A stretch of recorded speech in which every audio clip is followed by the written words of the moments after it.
ವಿವಿಧ ಬೇಡಿಕೆಗಳನ್ನು ಈಡೇರಿಸುವಂತೆ ಪಟ್ಟಣ ಪಂಚಾಯಿತಿ ಸಿಬ್ಬಂದಿ ಹಾಗೂ ಪೌರ ಕಾರ್ಮಿಕರಿಂದ ಅನಿರ್ದಿಷ್ಟ ಧರಣಿ ಸತ್ಯಾಗ್ರಹವನ್ನು ನಡೆಸಲಾಗಿದೆ. ಎನ್ಪಿಎಸ್ ಬೇಡ, ಓಪಿಎಸ್ ಅನ್ನು ಜಾರಿಗೊಳಿಸಿ. ಪಟ್ಟಣ ಪಂಚಾಯಿತಿ ಕಚೇರಿ ಮುಂಭಾಗದಲ್ಲಿ ವಿವಿಧ ಬೇಡಿಕೆಗಳನ್ನು ಈಡೇರಿಸುವಂತೆ ಪಟ್ಟಣ ಪಂಚಾಯಿತಿ ಸಿಬ್ಬಂದಿ ಹಾಗೂ ಪೌರ ಕಾರ್ಮಿಕರು ಅನಿರ್ದಿಷ್ಟ ಧರಣಿ ಸತ್ಯಾಗ್ರಹವನ್ನು ಆರಂಭಿಸಿದ್ದಾರೆ. ಇದೇ ಸಂದರ್ಭದಲ್ಲಿ ಬಿಲ್ ಕಲೆಕ್ಟರ್ ಸಂದೀಪ್ ಮಾತನಾಡಿ, ಪಟ್ಟಣ ಪಂಚಾಯಿತಿ ಸಿಬ್ಬಂದಿ ಹಾಗೂ ಪೌರ ಕಾರ್ಮಿಕರಿಗೆ ಓಪಿಎಸ್ ಜಾರಿಗೊಳಿಸಬೇಕು, ಅರೆ ಸರ್ಕಾರಿ ನೌಕರರನ್ನು ಸರ್ಕಾರಿ ನೌಕರರನ್ನಾಗಿ ಪರಿಗಣಿಸಬೇಕು, ಸರ್ಕಾರದಿಂದ ಸಿಗುವ ಸೌಲಭ್ಯಗಳಾದ ಕೆಜೆಡಿ ವಿಮಾ ಸೌಲಭ್ಯ ಸೇರಿದಂತೆ ಸರ್ಕಾರಿ ನೌಕರರಿಗೆ ಸಿಗುವ ಎಲ್ಲಾ ಸೌಲಭ್ಯಗಳು ನಮಗೂ ಕೂಡ ದೊರೆಯುವಂತಾಗಬೇಕು. ನೇರ ಪಾವತಿಯಲ್ಲಿ ಕೆಲಸ ಮಾಡುವ ನೌಕರವಾದ ನೀರು ಸರಬರಾಜು, ಕಸ ವಿಲೇವಾರಿ, ವಾಹನ ಚಾಲಕರು ಹಾಗೂ ಪೌರ ಕಾರ್ಮಿಕರನ್ನ ಕಾಯಂ ನೌಕರರಾಗಿ ಘೋಷಿಸಬೇಕು.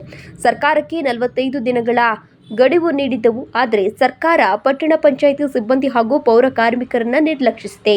ಆದ್ದರಿಂದ ನಮ್ಮ ಬೇಡಿಕೆ ಈಡೇರುವವರೆಗೂ ಅನಿರ್ದಿಷ್ಟ ಧರಣಿ ಸತ್ಯಾಗ್ರಹವನ್ನು ನಡೆಸಲಾಗುವುದು ಎಂದು ಸರ್ಕಾರಕ್ಕೆ ಎಚ್ಚರಿಕೆಯನ್ನು ನೀಡಿದ್ದಾರೆ. ನಂತರ ನಾಯಕನಹಟ್ಟಿ ಪೌರ ಕಾರ್ಮಿಕರ ಸಂಘದ ನೂತನ ಅಧ್ಯಕ್ಷ ಎಸ್ಎಂ ಮಂಜುನಾಥ್ ಮಾತನಾಡಿ, ರಾಜ್ಯದಲ್ಲಿರುವ ಪಾಲಿಕೆ, ನಗರಸಭೆ, ಪುರಸಭೆ, ಪಟ್ಟಣ ಪಂಚಾಯಿತಿ ಸಿಬ್ಬಂದಿ ಹಾಗೂ ಪೌರ ಕಾರ್ಮಿಕರು ಮತ್ತು ನೀರು ಸರಬರಾಜು ಸೇರಿದಂತೆ ವಾಹನ ಚಾಲಕರಿಗೂ ಸರ್ಕಾರಿ ನೌಕರರಿಗೆ ಸಿಗುವ ಎಲ್ಲ ಸೌಲಭ್ಯಗಳು ದೊರೆಯುವಂತಾಗಬೇಕು. ಇಲ್ಲವಾದಲ್ಲಿ ರಾಜ್ಯಾದ್ಯಂತ ಉಗ್ರವಾದ ಹೋರಾಟ ಮಾಡಲಾಗುವುದು ಎಂದು ಎಚ್ಚರಿಸಿದರು.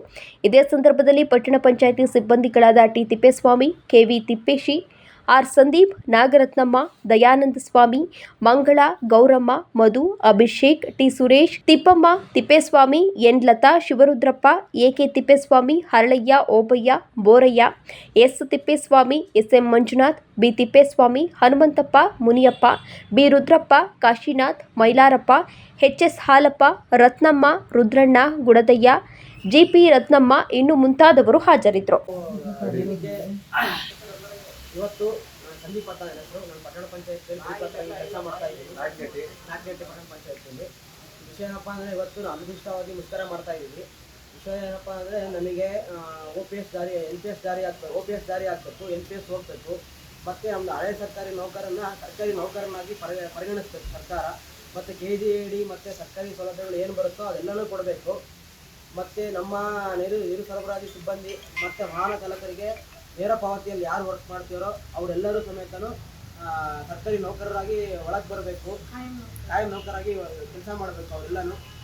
ಮತ್ತು ಇನ್ನೊಂದು ವಿಚಾರ ಏನಪ್ಪ ಅಂದರೆ, ನಮ್ಮ ಸಿಬ್ಬಂದಿಗಳಿಗೆ ಆರೋಗ್ಯ ವಿಮೆ ಎಲ್ಲ ಬರುತ್ತೆ. ಅದನ್ನು ಸರ್ಕಾರದಿಂದ ನಮಗೆ ಸರ್ಕಾರಿ ನೌಕರಿಗೆ ಏನು ಕೊಡ್ತೀರೋ ಅದನ್ನೆಲ್ಲ ನಮಗೆ ಕೊಡಬೇಕು ಅನ್ನೋ ಒಂದು ವಿಚಾರ.